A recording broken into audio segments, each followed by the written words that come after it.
नमस्कार मंडळी. आज आपण आपल्या किचनमध्ये भरली कारली कशी बनवायची हे पाहणार आहोत. तत्पूर्वी वेदश्रीज किचन मराठीमध्ये आपले खूप खूप स्वागत आहे. चला तर मग यासाठी लागणारी कृती आपण पाहूयात. इथे मी 250 ग्रॅम कारली घेतलेली आहेत. आपल्याला ही स्वच्छ धुवून घ्यायची आहेत.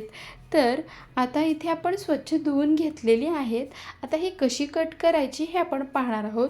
तर याचा टोकाचा भाग आपल्याला काढून टाकायचा आहे आणि मध्ये अशा प्रकारे आपण याला छेद देऊन घेणार आहोत आणि यातील बिया सर्व काढून टाकणार आहोत. नाही काढल्या तरी काही अडचण नाही, पण आपण काढून टाकणार आहोत. ही कारली अजिबात कडू नसतात. चवीला अतिशय अप्रतिम अशी ही कारली लागतात. तर ही कारली नक्की तुम्ही एकदा करून पहा. अजिबात कडवट नसलेली ही कारली, गावरान कारली ही आहेत. ही नक्की तुम्ही करून पहा. तर यातल्या सर्व बिया आपल्याला काढून टाकायच्या आहेत. अशा प्रकारे आपण सर्व कारली कट करून घेणार आहोत. एक चमचा आपण शेंगदाणे भाजून घेणार आहोत. एक चमचा बडीशेप आपण घेणार आहोत. घेतले होते अर्धा शेंगदाणे भाजेपर्यंत घेतलेले आहे. यासाठी लागणारा मसाला करायचा आहे. इथे आपण 10 ते 12 लसूण पाकळ्या घेतलेल्या आहेत आणि 4 ते 5 चमचे खोबरं खीस घेऊन आपण याचं वाटण केलेलं आहे. आता हे जिन्नस आपल्याला छान असे भाजून घ्यायचे आहेत. खरपूस असे हे जिन्नस भाजून झाल्यानंतर यामध्ये आपण अर्धा चमचा मेथीदाणा देखील ॲड करून घेणार आहोत. मेथीदाण्याने देखील खूप छान अशी चव भाजीला येते. इथे आपल्याला अर्धा चमचा मेथीदाणा ॲड करून घ्यायचा आहे. हा देखील छान असा आपल्याला हलका भाजून घ्यायचा आहे. तर खूप असा रंग बदलेपर्यंत आपण याला भाजून घेणार नाही. तर आता हे सर्व जिन्नस आपण बाजूला काढून ठेवून देणार आहोत. तर इथे आपण कारली छान अशी कट करून घेतलेली आहेत. तर त्यांना आपण हळद आणि मीठ लावून घेणार आहोत. सर्व कारल्यांना छान असं हळद आणि मीठ आपल्याला लावून घ्यायचं आहे. तर आपण पाहू शकता अशा प्रकारे सर्व कारल्यांना आपण हळद लावून घेतलेली आहे. आता आपल्याला मीठ लावून घ्यायचं आहे. तर मिठाने काय होतं, ही कारली पटकन उकडण्यास, वाफवून निघण्यास मदत होईल. तर इथे आपण मीठ देखील लावून घेत आहोत. आतल्या बाजूने आपल्याला हे मीठ लावून घ्यायचे आहे. आपण पाहू शकता ही आपल्याला 60% इतकी कारली वाफवून घ्यायची आहेत. ती पूर्णपणे आपण शिजवून घेणार नाही आहोत. तर इथे आपल्या सर्व कारल्यांना देखील मीठ लावून झालेले आहे. आता हे आपण वाफवून घेणार आहोत. तर मी एका कढई गरम करण्यास ठेवली होती. यामध्ये मी 1 ग्लास पाणी ॲड करून त्यामध्ये एक स्टँड ठेवलेला आहे. त्या स्टँडवर आपल्याला चाळण ठेवायची आहे. वड्याची चाळण आपण इथे घेणार आहोत आणि त्या चाळणीवरती आपण ही कारली वाफवून घेणार आहोत. तर इथे आपण पाहू शकता. आता आपण इथे चाळण ठेवून या चाळणीवर सर्व कारली ठेवून देणार आहोत आणि यावर झाकण ठेवून त्याला वाफवून घेणार आहोत. छान असं 60% आपल्याला हे छान असं वाफवून घ्यायचं आहे. तोपर्यंत आपण कारली वाफेपर्यंत आपण यासाठी लागणारा मसाला करून घेऊ. तर इथे मी शेंगदाण्याचा कूट करून घेतला होता, आबडधोबड असा तो इथे घेतलेला आहे. आणि आपण जो खोबरे आणि लसूणचा वाटण केलं होतं ते इथे ॲड करून घेतलेलं आहे. इथे आपण जे धणे, जिरे आणि बडीशेपची पूड होती ती करून घेतलेली आहे, ती इथे ॲड केलेली आहे. इथे अर्धा चमचा हळद आपण घेतलेली आहे. 2 चमचे आपण इथे मिरची पावडर घेत आहोत आणि आपण इथे हिंगची मूठभर घेत आहोत. आणि आपल्याला यामध्ये मीठ देखील ॲड करायचे आहे चवीपुरते. इथे आपण चाट मसाला घेतलेला आहे आणि चवीपुरते मीठ घेऊन आपण हे छान असं मिक्स करून घेणार आहोत.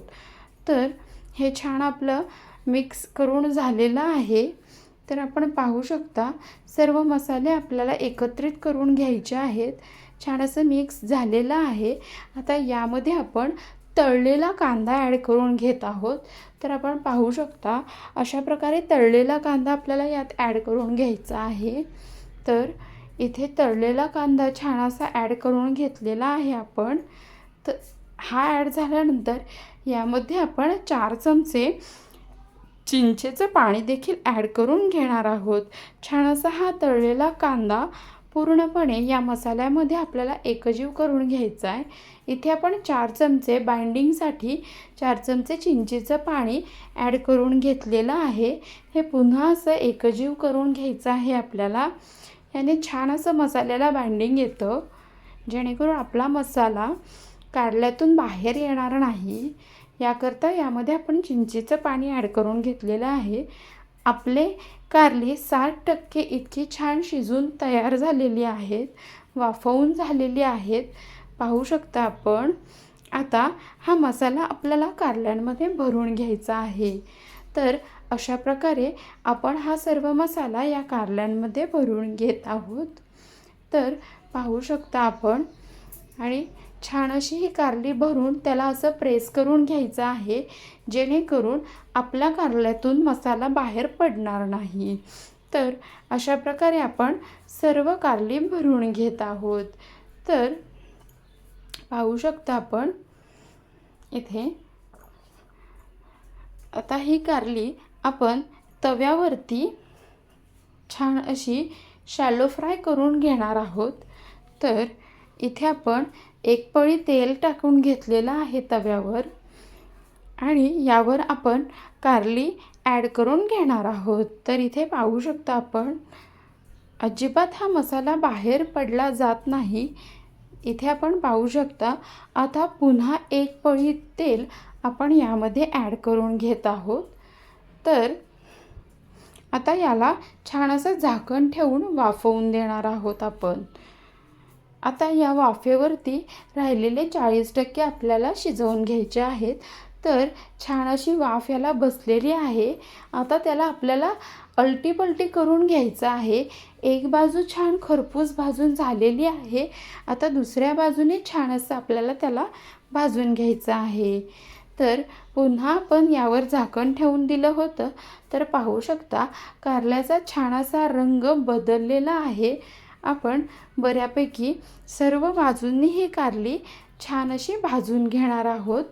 तर इथे पाहू शकता छान असा रंग आपल्या कारल्यांना आलेला आहे. इथे पाहू शकता आपण आपली कारली बऱ्यापैकी शिजून तयार झालेली आहेत. इथे पाहू शकता आपण.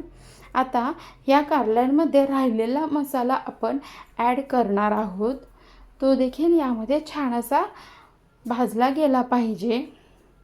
सर्व कारल्यांना या मसाल्याचं बाहेरून देखील कोटिंग लागलं गेलं पाहिजे, अशी ती कारली यामध्ये मिक्स करून घ्यायची आहेत आपल्याला.